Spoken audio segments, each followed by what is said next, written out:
Geltzeiler, I want to start with Westbrook. 57 points to record the highest scoring triple-double in NBA history. But does it matter? Sure it matters. Absolutely matters, Alexa. I mean, listen, they're 30-8 in games that he gets a triple-double. They're 43-31 right now. They're tied in the loss column for the 5 seed. They're playing terrific. And yeah, it matters a lot. I mean, he's doing everything within his power to keep this team as competitive as possible. You just mentioned it now, but it's very, very important to note here that the fact is this team was built to have Kevin Durant on it, and it doesn't have Kevin Durant on it. For Russell Westbrook to lead, and it's got some talent on this team, don't get me wrong, but it's a bunch of mismatched parts. For him to lead this team to a 43-31 record, put up 38 triple-doubles, and have them be 30-8 in those games, it's an amazing, amazing achievement. It's absolutely incredible. And so I think it matters a ton here because here's the thing about the Thunder. They're 1 star away from being a title contender. They need another star player to pair with Westbrook here.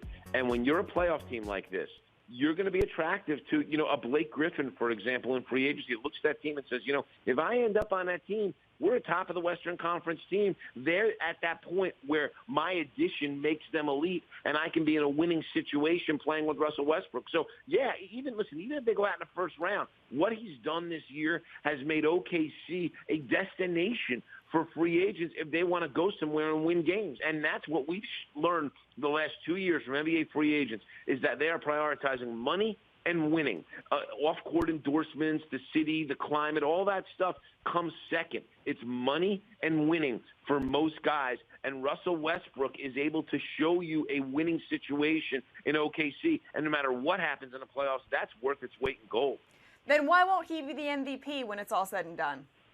Well, because I think we have such a unique year this year in the NBA where you have 2 players that have had such extraordinary performances in terms of what they've done that it's, listen, could it be co-MVPs? It possibly could. And I think in any other year, Westbrook would be the guy pulling away. But the fact that James Harden has led Houston to the heights that he's led them, and with, quite frankly, even though the pieces fit better, there's a similar level of talent there on OKC and Houston. It's not that Houston is so incredibly more talented than Oklahoma City. I mean, think about it this way. Ryan Anderson and Eric Gordon were their big additions in the offseason. Those 2 guys didn't do much for the Pelicans last year. They were hurt a lot and banged up a lot. These are not guys that, they're good fits in Houston, but they're not over-the-top, incredibly great players. So I think when you look at what Harden's been able to accomplish in the win column primarily, and again, it's not necessarily a total even playing field because of the fit the Houston guys have better than the fit the Oklahoma City guys have, but I do think that 8-game difference in terms of 2 teams in the standings is going to be what puts Harden over the hump. It's very important to note here, and I had this whole conversation on my Monday radio show with Sam Mitchell.